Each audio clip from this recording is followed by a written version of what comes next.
안녕하세요. 6살 난 딸아이를 혼자 키우고 있는 30대 여성입니다. 한때는 저도 남부럽지 않게 사랑하는 남편과 가정을 꾸려 평범한 하루하루를 만들어가던 여자였는데 어쩌다 보니 이렇게 제 이야기를 하게 되는 날이 다 오네요.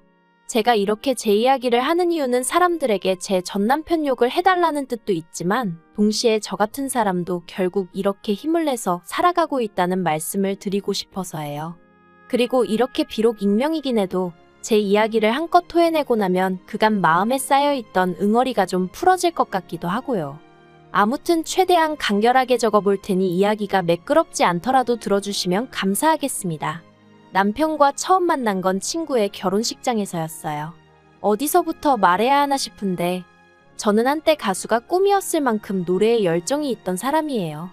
하지만 일이 잘 풀리지 않아서 가수라는 꿈은 이루지 못했고 한동안 저와 같은 꿈을 가진 친구들에게 보컬 수업을 했었네요. 지금은 전혀 다른 분야에서 커리어를 쌓아가고 있지만요. 아무튼 이런 제 상황을 알던 친구가 자기 결혼식 때 축가를 불러주면 안 되겠냐고 아주 간곡히 부탁을 하대요. 그런데 솔직히 저랑 그렇게 가까운 친구는 아니었거든요. 그래서 어떻게든 좋게 거절을 하려고 했는데 잘 안 됐어요, 그게. 친구 결혼식에서 축가를 부르고 따로 뭐 얼마라도 받고 그런 건 없었어요. 친구가 먼저 묻지도 않았고 저도 기왕 해주기로 한 거 기분 좋게 불러주고 말지 싶었죠. 그런데 신혼여행에서 돌아온 친구가 저에게 줄 선물이 있다며 만나자고 하대요. 그리고 그렇게 나간 자리에 선물 대신 남편이 나와 있었죠. 솔직히 처음엔 좀 황당했어요. 친구 딴에는 나름 기발하다 생각했을지도 모르겠지만 당시 저는 남자를 소개받고 싶은 마음도 없었고 결혼에는 더욱이 뜻이 없었으니까요. 하지만 친구가 아기가 있어 만든 상황이 아닌 건 확실했으니 별달리 기분 나쁜 티는 내지 않았습니다. 그리고 말이 나와서 말이지만 그때 당시에는 남편이란 사람 자체가 싫지는 않았거든요. 어떻게든 분위기를 띄워보려고 노력하는 모습도 좋았고 제 이야기에 귀 기울이는 태도도 인상적이었달까요? 그리고 무엇보다 남편이 저를 무척이나 마음에 들어한다는 게 제 눈에 보이더라고요. 그게 좋았어요. 이후로 남편은 하루가 멀다 하고 문자에 전화를 해대며 적극적으로 다가왔고 그렇게 결국 저희는 얼마 지나지 않아 연인 사이가 되었습니다. 사귀는 동안 어느 다른 연인들처럼 약간의 투닥거림도 있었지만 비교적 원만한 관계를 유지해 나갔고요. 그러다 제 나이 30, 남편 나이 32의 부부의 영까지 맺게 되었죠. 결혼할 때 시댁에서 집을 해주셨고 저희 친정에서 혼수를 채워주셨습니다. 시댁에서 해주신 집이 브랜드 아파트는 아니었어도 비교적 신축이었던 데다가 방도 3개나 되는 30평대 아파트여서 무척 감사하게 생각했어요. 그래서 저희 친정에서도 그에 걸맞게 예단 보내고 남편 양복 맞춰주시고 명품 시계도 해주셨죠. 남편하고 반반 결혼했냐 하면 그건 아니지만 그래도 저희도 할 수 있는 만큼 최선을 다해서 성의를 보였다고 말하는 거예요. 그리고 결혼한 지 1년 만에 저는 임신을 했습니다. 시댁에서는 내심 아들이었으면 하시는 눈치였는데 전 솔직히 딸이든 아들이든 상관없다고 생각했어요. 누가 됐건 간에 건강하게만 태어나다오 그러면 세상 그 누구보다 큰 사랑으로 키우겠다는 마음뿐이었달까요. 그리고 저는 10달 꼬박 채워 그렇게 간절히 바라던 대로 건강한 남자아이를 출산했습니다. 시댁이고 친정이고 할 것 없이 양가 모두 축제 분위기였어요. 남편도 제 손을 붙잡고 눈물을 흘리며 고맙다 고생했다 수고했다. 그리고 아버님께선 축하금이라며 3천만 원을 주시기까지 하셨는데 이 이야기를 전해들은 친구들이 저더러 복받은 기집애라고 농담 반 질투 반으로 한마디씩 하기도 했었죠. 이젠 다 지나간 과거의 이야기지만 저에게도 이런 날들이 있었고 그래서 이때만 하더라도 저는 제가 세상에서 제일 행복한 여자 중 한 사람이라고 믿어 의심치 않았네요. 하지만 그 행복은 오래가지 못했습니다. 아이 돌잔치까지 일주일 정도를 남겨두고 있던 어느 날 평소처럼 남편의 퇴근을 기다리고 있었는데 전화 한 통이 걸려왔어요. 그리고 저는 별 생각 없이 그 전화를 받았죠. 그런데 건너편에서 흘러나오는 건 웬 어린 아가씨의 목소리였습니다. 아주 당당하게 저희 남편 이름을 말하며 자기가 저희 남편과 사랑하고 있다는 이야기를 하대요. 단 한순간도 상상해 본 적 없던 상황이라 순간 멍해지는 게 이게 지금 무슨 소리지 꿈인가 싶기도 하고 그래서 그냥 전화를 끊어버렸어요. 말문이 막힌다는 게 이런 건가 싶대요. 하지만 또다시 그 번호로 전화가 걸려왔고 저는 도저히 손발이 부들거려서 전화를 받을 수가 없었죠. 그런데 그 여자도 약이 올랐던 건지 아니면 절 쓰러뜨리겠다고 작정이라도 했던 건지 연달아 문자가 왔어요.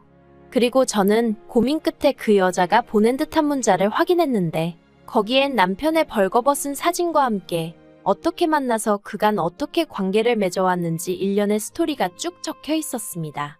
저더러 남편을 놔달라는 말 같지도 않은 말도 함께요. 사실 제가 출산하고 얼마 지나지 않아 남편이 개업을 했어요. 원래 다니던 회사를 나와서 자기 이름 석자 걸고 사업을 해보고 싶다면서 말이죠. 그리고 전 그런 남편을 진심으로 응원했습니다. 저와 이제 태어난 아이를 위해 노력해주는구나, 애써주는구나 싶어 고마운 마음까지 있었죠. 그런데 개업을 하고 얼마 지나지 않아 남편의 퇴근 시간이 늦어지기 시작했고 주말에도 출근이다 출장이다 집을 비우는 날이 많아져 갔어요. 그럴 때마다 전 그저 고생하는 남편이 안쓰러웠지 바람을 피우고 있을 거라곤 상상도 못했는데 실제로 남편은 저희와 함께하는 시간만 줄어들었을 뿐 여전히 저에게는 다정한 남편이었고 아이에겐 자상한 아빠였거든요.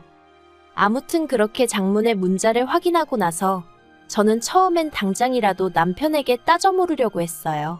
하지만 이내 괜히 남편에게 변명거리를 쥐어짜낼 시간만 주는 건 아닌가 싶어서 일단은 남편의 퇴근만을 기다렸네요.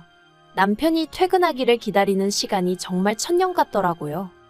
그리고 어느덧 2시간쯤 지났을까 남편이 평소처럼 웃으며 현관을 들어왔는데 전 아무 인사도 하지 않고 핸드폰만 남편 얼굴에 들이밀었습니다.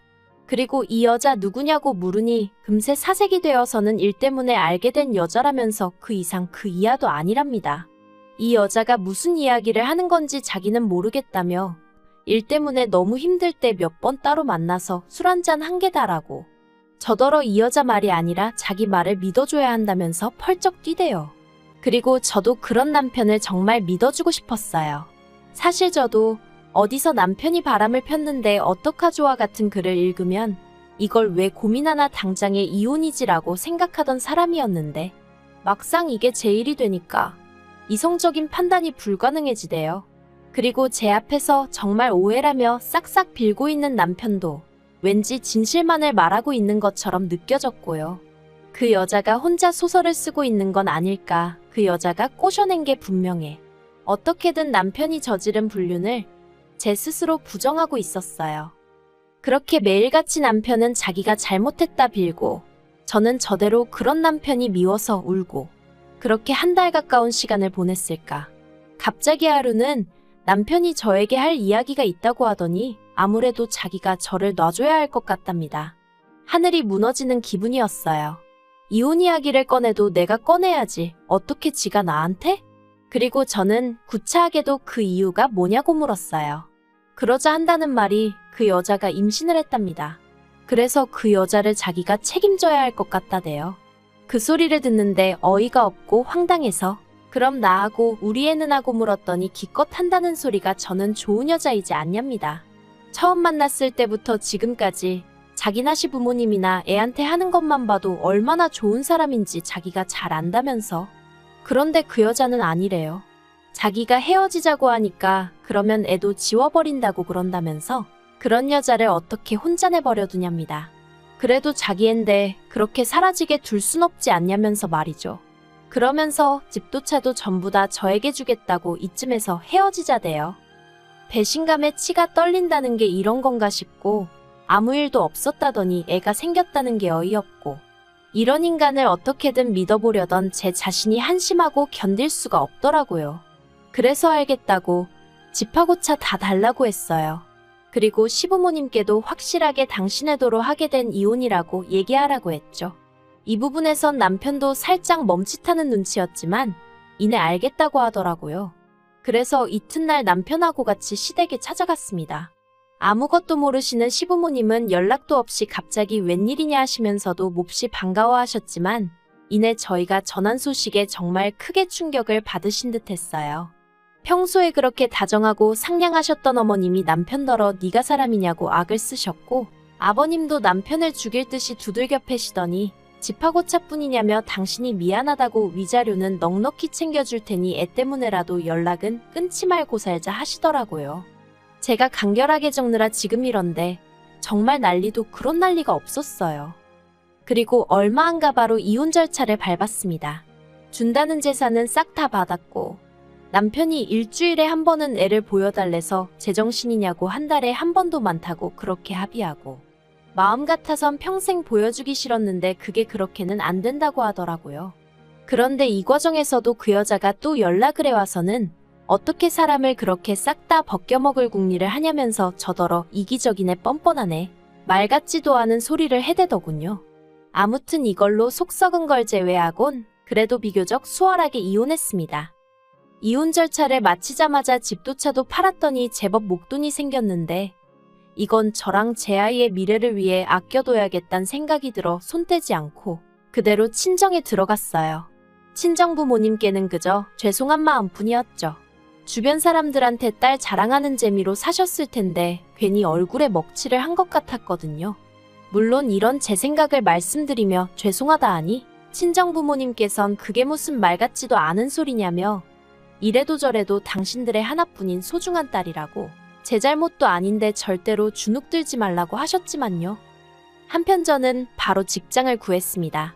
결혼 전 다니던 회사로 돌아가기엔 시간이 많이 흘러서 힘들 줄 알았는데 회사에서 가깝게 지내던 상사에게 연락을 하니 마침 구인 중이었다면서 잘 됐다고 얼른 돌아오라고 하더라고요. 다행이었죠. 사실 돈이 궁했던 건 아니지만 집에만 있으면 미칠 것 같았거든요. 물론 여전히 지금도 속에서 울컥하고 뭔가 올라올 때가 있긴 하지만 그래도 지금은 많이 안정되고 편해졌어요. 아무튼 그러다 한 달 전 주말이었습니다. 아이가 남편을 만나는 날이었는데 보통은 원래 제가 아침에 남편에게 아이를 데려다주고 저녁에 남편이 데려다주거든요. 그런데 어째서인지 그날따라 남편이 자기가 데리러 오겠다더니 저더러 애 데리고 놀이공원에라도 갈까 하는데 같이 가겠냐는 거예요. 그래서 제가 제정신이냐고 됐다고 애나 제대로 놀아주라고 했어요. 그랬더니 그러면 저녁이라도 같이 먹을 거냐는데 어이가 없어서 그래서 제발 쓸데없는 소리 하지 말고 눈앞에서 사라지라고 했죠. 그리고 그날 저녁 남편이 애를 데려다 주러 왔는데 애는 집에 먼저 들여보내고 저더러 얘기 좀 하자며 저를 붙잡는 거예요. 마주하기가 죽기보다 싫었지만 그래도 애에 관한 이야기인가 싶어서 그렇게 집 근처 카페로 향했습니다.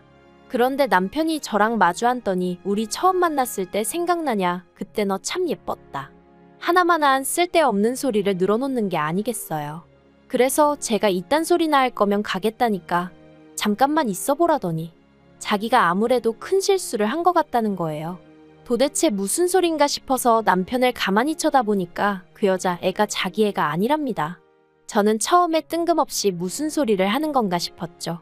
그런데 남편이 깊이 숨을 한 번 들이쉬더니 얼마 전에 우연한 기회로 애 혈액형 검사를 하게 되었는데 아무리 생각해도 말이 안 되는 결과가 나와서 그 여자 몰래 유전자 검사를 했는데 자기 애가 아니라고 나왔대요. 그리고는 그 여자한테는 이미 이혼하자고 얘기해뒀다면서 자기한테 진짜 염치 없다는 거 아는데 한 번만 기회를 주면 안 되겠냐입니다.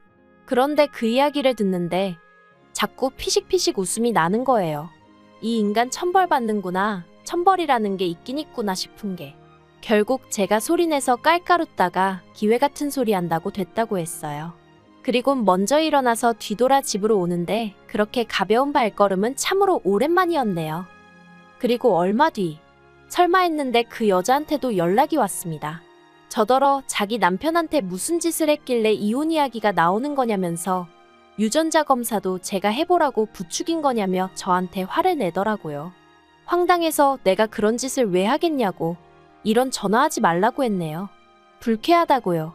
그랬더니 기껏 한다는 소리가 제가 뒤에서 조종한 게 아니라면 제가 정말 떳떳하다면 저희 남편한테 자기랑 이혼할 때 하더라도 저한테 한 것처럼 집이랑 그런 건 좀 넘겨주게 도와주면 안 되냐입니다. 같은 여자로서 자기가 불쌍하지도 않냐면서요. 어이가 없었죠. 왜 지랑 나랑 같은 여자라고 싸잡아서 묵는 건지. 그래서 너는 남이 남자나 뺏은 상간녀고 나는 피해자라고. 그러니까 헛소리 한 번만 더 하면 그때 못한 상간녀 소송 지금이라도 해버릴 테니까 그 입 다물라고 했네요. 정말이지. 전화를 끊고 나서도 황당하고 분해서 몇 날 며칠 밤잠을 다 설쳤다니까요. 이후로 남편에게선 꾸준히 연락이 왔지만 단 한 번도 답장하지 않았어요. 이번 주에 다시 애를 보내야 하는데 솔직히 정말 안 보내고 싶은 마음이 굴뚝 같습니다. 하지만 법적으로 그렇게 하면 안 된다니까 저도 골치가 너무 아프네요. 남편에게 정말 지금 그 여자랑 이혼할 건지, 그럼 앞으로 어떻게 할 건지 하나도 묻지 않을 거예요. 그랬다간 괜히 제가 지한테 무슨 미련이라도 있는 줄 오해할까봐 무섭거든요. 그리고 솔직히 전혀 궁금하지 않기도 하고요. 그런 이야기 도란도란 나눌 정도로 얼마나 좋은 것도 아니고. 까놓고 말해서 이혼하고 완전히 남남이 되어버린 순간 아무리 애 아빠라지만 저와는 더는 상관없는 사람이니 잊고 지내려 노력했고 앞으로도 그럴 생각이에요. 아무튼 제가 나서서 어떻게 한 건 아니지만 그래도 세상이 그렇게 불공평하지만은 않다는 걸 배우네요. 앞으로도 남편이나 그 여자나 두 번 다시 행복한 순간은 맞이하지 못한 채 지옥 같은 마음으로 살았으면 좋겠단 바람뿐입니다.